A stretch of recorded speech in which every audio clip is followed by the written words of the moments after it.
The focus today is about CLD as we move forward, and we've got 2 panels, 5 speakers who will give you some thoughts about where they think we should be going. But initially, I've been asked to talk about the Engage, Educate, Connect, Empower CLD Resilience and Recovery paper. What we thought we would do is what happened yesterday. I'll try and give an overview of what that paper is, and then give some opportunities for comment, chat, questions, and maybe pick up some of the issues that we were discussing before the conference started. I'm doing the usual teacher bit. You had your homework, so I'm assuming everyone's read the paper. Colin will have a quick set of questions later to make sure you have read the paper, and we'll expect your answers in writing by next week. Well, in an ideal world. Anyway, hopefully you have had an opportunity to read the paper. To explain this background, the Council, at the height of the pandemic, we were having a discussion about how do we influence policy, because we were hearing all these things about, oh, we need to build back better, the old normal can't be the new normal, and so on and so forth. And we felt that we had to contribute to that discussion. And we felt that we had to think carefully about the totality of what CLD is and what its role could be going forward. And the paper is intended to flesh some of that out as a starting point, rather than this is the only thing that we should do. So when you've read it, it's meant to be the starting point and some touchstones that link to obvious elements of what we do. What we're trying to do within it is establish a long-term strategic role, and to focus that strategic role in the social and economic regeneration post-pandemic. And it goes back to some of the things that we've been discussing earlier about what is our role in how to change society for the better, and how do we empower those least empowered within that context. We certainly came to the conclusion when we were working on the paper is returning to the old normal is not viable, but it's not desirable. And part of the danger at the moment is people are seeking to get funding to continue to do what they did previously, but the difference is there's a bit of ICT involved now, rather than any fundamentally different approach to working. So we thought this requires a different mindset across policy fields, and those included health, the economy, and education, but not exclusively those 3 areas. We also came to the conclusion that meant utilising different methodologies to support policy implementation and to ensure that CLD had a key role in implementing and designing this new world. And that's one of the discussions we're going to have later on today, is about implementing policy in CLD. For us, we came to the thought was that the key challenge is how to make best use of effective community work practice in generating both social capital and economic opportunity. And we saw social capital in terms of active citizenship and empowerment, participation in political and community structures. And we saw economic opportunity in a number of ways. One, in giving people the skills that they could require for employment in the labour market, giving people the skills to create wealth within their own communities by community organisations and social enterprise, and economic opportunity about making demands on how the economic resources available to regions and communities and nations should be used to support individuals and communities. We came to the conclusion, and this is in the title, is that we need to do this by educating, engaging, connecting, and empowering across all 3 elements of the CLD family. We were firmly of the view that CLD doesn't work in silos, that adult learning, community development, and youth work do all those elements and do them, and we should see them as joined up. And each of the 3 members of the family, the 3 elements of the community learning and development family, should see that as their key task and use those elements in order to design and deliver the activities that, and and when they work with communities and individuals. As I said yesterday, I think the CLD response to the pandemic has been outstanding. It's been innovative, it's been flexible, it's been dynamic and valued. And we've gained political capital from that. Therefore, we have to make use of that political capital and ensure that we don't drift off the main aspect of policy agenda. The key to this has been your access and knowledge of local communities and networks. You've delivered services you've directed services towards those most at risk and vulnerable, particularly young people, community members with people with addictions, the homeless, working with ethnic minority communities, working with asylum seekers and disabled communities. Our focus has not been diminished. The challenge has been great, but we've focused on that. We've also focused on the issue that Sheila and Barbara were discussing in the main, just in the chat at the start of the meeting, was about protecting and improving health in partnership with communities.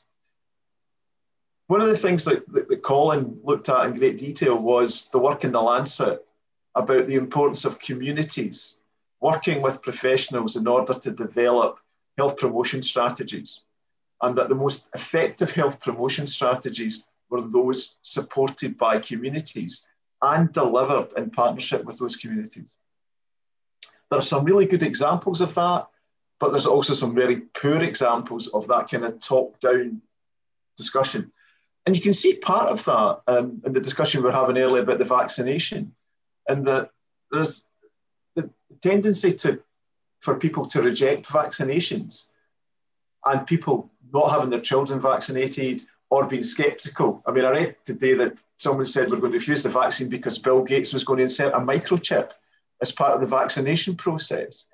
We need to get out there and have those discussions with people and have communities engaging in this, because we know that the poorest communities have suffered the greatest from the pandemic and will continue to do so. And the vaccination isn't just for health workers or the very, very vulnerable, it's for the communities that we predominantly serve. So that's key, we feel.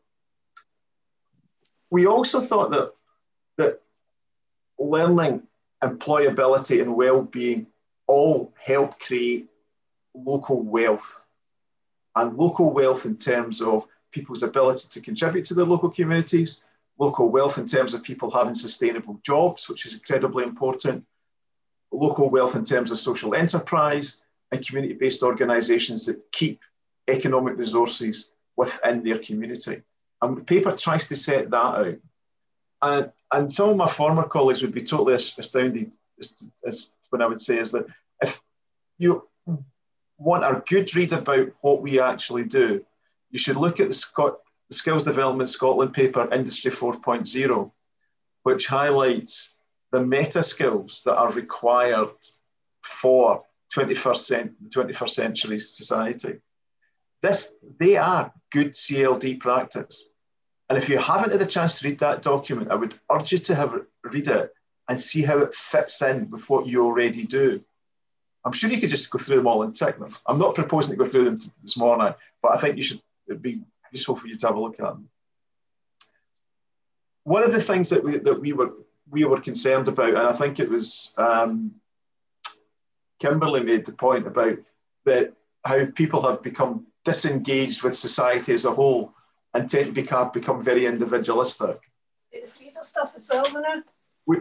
We think that one of the issues that we have to focus on again is how do we build citizenship, and within that context, community capacity, which also means creating community solidarity, which has a future-focused role. I know that kind of sounds like a whole lot of jargon words, but for too long, we haven't focused on the world that we would like to live in, right, and responded to the world that we currently have. And we believe that the paper tries to set out some of the tasks that we can do and some of the challenges that we can do in order to create a better world. We've set out in the paper the importance of partnership working. And in our view, effective partnership working is not going to be an optional extra in the post-COVID world. So the challenge for CLD practitioners is, how do we set out our role in those partnerships?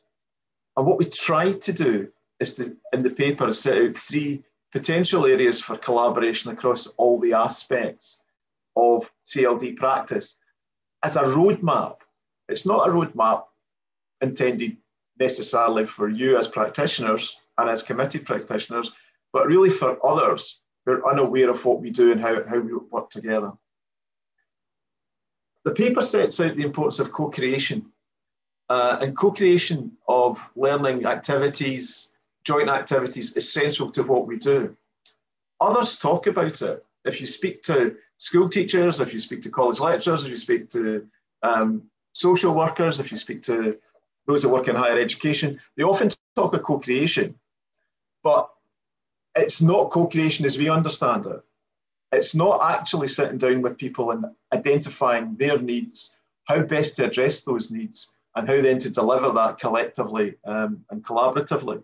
So we have to demonstrate how that works and the evidence, its impact on communities and individuals, and what difference that makes. And the paper tries to set out some of the ways that we can do that. Also, the pandemic has given us, and the lockdown has provided us with a real life experiment on the importance of learning that take place out with schools, colleges, and higher education institutions. It's highlighted the need for flexible bite-sized learning episodes designed by learners with learners to meet their immediate and long-term needs. CLD, we are arguing in the paper, practitioners have those skills and deliver the key meta skills that are essential for a 21st century society. And we have to keep arguing that. We can't be purists in the sense of, and I am a huge fan of Paulo Freire, as you all know, but we have to tailor what we do to meet what the government's going to fund. And if the government's emphasis is on these meta skills, which are ideologically, I think, very compatible with what we do, we have to make sure we emphasise that going through it. And we've tried to do that in the paper to set out as we are part of the solution, not part of the problem sniping at the edges. We also believe in the paper that there is a need for greater devolution and a more regionalised approach based on joint working with schools, colleges, to develop programmes which raise attainment, support wider achievement, whilst designing articulation and transition routes that make it a seamless learner journey. We had the discussion yesterday about digital, and we'll say some more about that, but digital in itself is not the answer.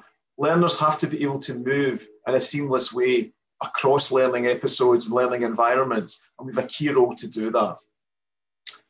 The other thing that we certainly highlighted, we talked about yesterday briefly, and the paper does set out, is the need for a joined up national approach to addressing digital poverty.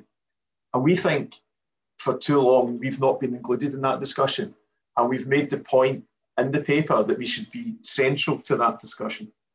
The key issues as we saw them, and we've tried to set out in the paper, were access to digital resources, both hardware and connectivity. And we discussed that briefly yesterday about it's not simply good enough to give people devices if they don't have the data. We also think that it needs digital literacy. There is an assumption that everyone's a digital native now. Everyone can seamlessly use all the materials, all the software. That's not the case, and we have to address that. And often, both young people are not digital natives in the way that is contended generally, and adult learners have a lack of confidence to use those resources. And we need a national learning platform, one that we can all use, that whether you're working in the third sector, whether you're working in a local authority, whether you're working in a college, and one that all learners can access at no or very, very low cost. And we need professional learning that's shared so that we all get the benefit of how to make best use of digital resources and creating digital learning experiences.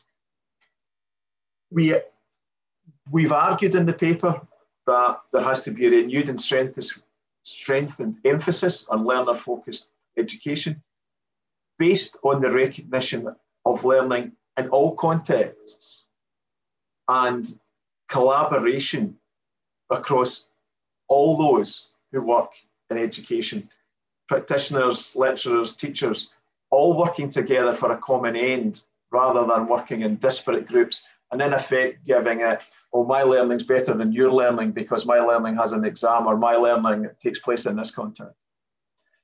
We need commitment by the government and all our partners to support the development of learning communities. And we've evidenced the learning cities that the RSA are running in England, and we think that's a very effective model, particularly for adult learners. And we need those learning communities to be established on a regional basis and appropriately funded, and to be appropriately to be resourced. And with that, we believe that gives communities a chance to lead the learning experience. And finally, to go back to the digital platform, we need the digital platform which enables us as CLD practitioners to provide lifelong learning opportunities for young people and adults, maximising the benefit of the public investment in ICT infrastructure. There's a lot of money spent on educational ICT infrastructures, but lots of it's exclusive either to schools or to colleges or universities, and lots of it's not accessible by our learners. And we're arguing within the paper that can no longer be the case going forward. That was what the paper was intended to do. The paper has 3 examples of what we think that could be in terms of working with schools, working with colleges, and working with Public Health Scotland. But it was intended to get policymakers to see why we were essential to ensuring that Scotland moves on to a better world post-COVID. So that was my input. Thanks, Alan. Does anyone have any questions for Alan? We've got one in the chat from Pat, who is saying that she thinks a roadmap creates clarity of purpose, a sense of curiosity for people to engage, and a direction of travel for improving skills. And she's wondering if we think that would enable improved collaboration, and would it help build community solidarity?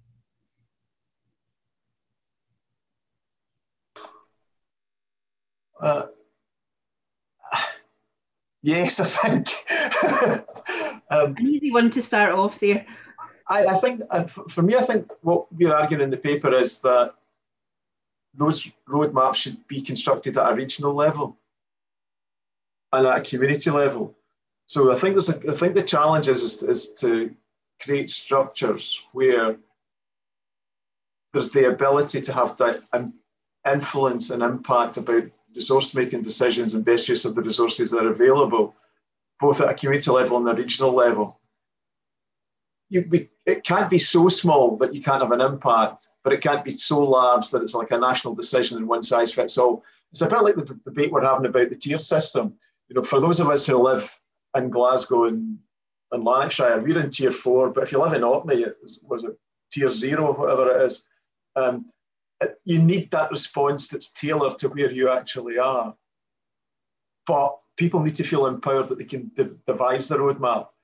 The government, in my view, needs to create an overarching policy that you can then say, well, we're delivering on these aspects in this regional roadmap.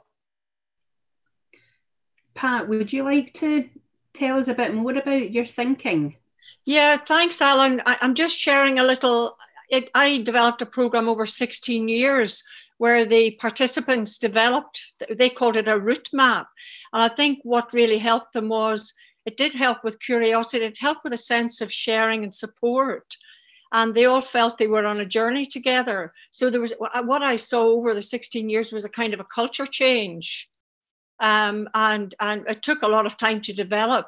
And we used graphic artists to design the route map as well. And it picked out where the challenges are, where some of the learnings are. So it was like something that was constantly changed and developed. And it's only looking back now that I felt it was a participant suggested it, not me, as the designer. And it's been really, really helpful. And so people can see a kind of a direction of travel. Does that make sense, Kirsty? Yeah. And I'm happy to share it. I can send you in my route map if you'd like to see it. Great, thanks, Pat. Any other questions before we go on to the next session? I can't see everybody quite on my screen, so you need to shout if so. But no, it looks as though... Could I just make an observation? It's Mick here. Yep, hi Mick, on you go. How you doing? I'll just start the video. Yeah, I think the key to a lot of the ideas in the paper are really checking out that we've got maximum ownership of the vision for this, because I think that one of the things that the pandemic has shown is that there are actually a number of other sectors which overlap with how we think about CLD, but unfortunately some of these sectors don't see themselves as having any real connection with CLD. So for example, a lot of the community health orientated activity in Scotland doesn't happen under the auspices of formal connections to CLD. It happens through things like the Community Health Exchange or other aspects of public health activity.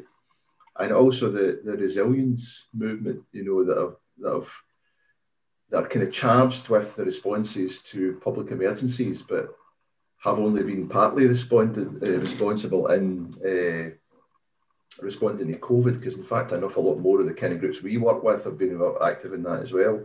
So I think it's just there are some dangers in assuming that if CLD and its structures attempts to coordinate this via the route map, that it doesn't have all of the connections needed to do that successfully. And I think that needs to be one of the starting points in the conversation about how we build consensus, because there are a lot of folk in the community development side of things particularly, but even that is quite a fragmented group if you think about community development trusts and community-led regeneration areas, organisations, that we just need to be careful about making assumptions that we can get the people we need to get involved through the structures we currently have at our disposal, because a lot of them don't identify with community development as a primarily learning activity, although they obviously, if you were asking them and discussing it with them, would recognise the fact that there's lots of learning in it. So I think we just need to be a bit careful about this, I think, in terms of moving forward. Well, it's interesting you should say that, Mick, because it's as if you knew we were going to do this. One of the key things that we'll talk about in the next session that Nicola and Karen are going to lead for is community resilience. So thank you for setting that up so nicely. That's fantastic. You think we planned this or something? Alan, I think you want to come in. I totally agree with Mike in the sense it's like the document isn't intended to say that this is the answer, now go and make it work. It was intended to have a discussion to say we have what we think is a pathway to the answer. And I agree with Mike, and it's one of the things we were discussing earlier is that we've kind of lost the kind of focus about what CLD actually is, and we've created the silo effect, and so people are actually involved in it but don't see it directly because of whatever that is their role is. And we need to pull that together again and say to people, irrespective of what you actually call yourselves, this is what you're trying to do, and we're all working together to try and do that, and we're using the same tools, but we might just not describe them in the same way. And I think that's what the paper's trying to do, is to trying to pull it together. And there's some, for example, in my experience, I can remember the Triple P project in the East End of the city, which was intended to promote better health, particularly with young women and their babies and around breastfeeding and so on. It was singularly unsuccessful in the sense that it looked like it was a top-down, middle-class women coming to speak to working-class women about why they should breastfeed, and took no account of the time and all the other bits and pieces. And I don't pretend for a minute to be an expert in looking at children, but as an adult educator and within that context, this was failing. The group sizes and the engagement was terrible. And in fact, I ended up fewer people breastfed after the initiative than did before. And it's about, the Lancet article points that out, is that good public health, for example, initiatives are best conducted when you get local people involved in designing and delivering, with people who understand it's about learning and creating learning opportunities for people to engage. So that's just one example. And I think what we're trying to argue in the paper is that's what we need to do.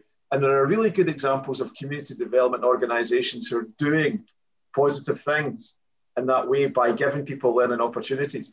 The paper's intended to have that kind of discussion. But I'm kind of conscious now that Kirsty's given me the death stare because I've got to start the next bit. So